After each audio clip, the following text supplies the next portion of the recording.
lasa, un tādi, kuri nelasa. Bet, lai no nelasītāja kļūtu par lasītāju, ir nepieciešama tikai viena grāmata, tāda, kura ieinteresē.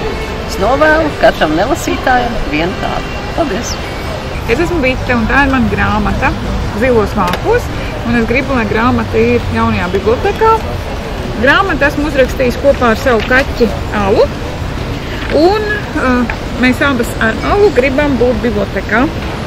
Un paldies bibliotekai par daudzajām skaistajām vecajām avīzēm, kas ir tās fondos, un lai tur tās glabājās mūžu mūžos. Paldies!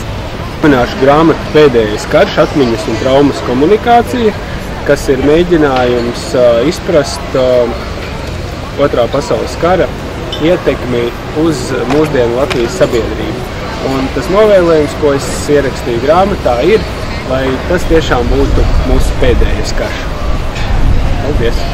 Es vēlos dāvināt šo grāmatu, tāpēc, ka tā ir mana pirmā grāmata, tā ir prasījusi vairākus gadus no manas dzīves, un tā ir ļoti, ļoti personiska. Un tā pašā laikā es ceru, ka tā būs ļoti, ļoti interesanti arī citiem lasītājiem. Paldies! Šī ir ar patiesu mīlestību un līdzpārdzīvojumu radīta grāmata, kas ir ļoti īpaša arī tālāk, ka tā ir ieguvusi vairākas formas.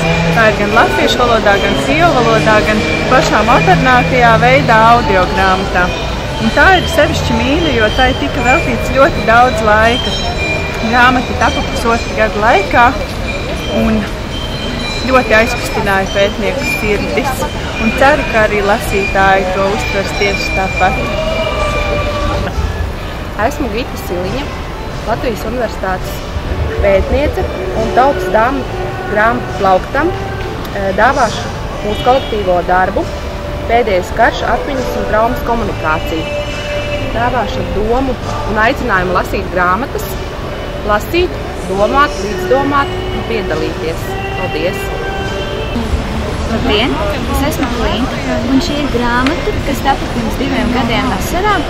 Un ar šo grāmatu, ar šo dāvinājumu es vēlētos jūs rosināt, gan stāstīt, gan arī ieklausīties atmiņu stāstos, jo tie ir daļa no katra cilvēka un mūsu visu kopīgās pagātnes, kas savukārt ir ietekmējusi šodien un to, kādi mēs esam tajā.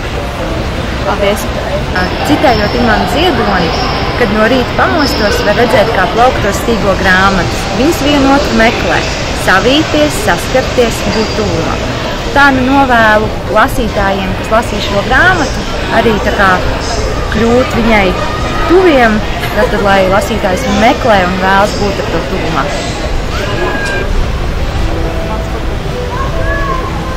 Tad mūsu grāmatas te mēs paši.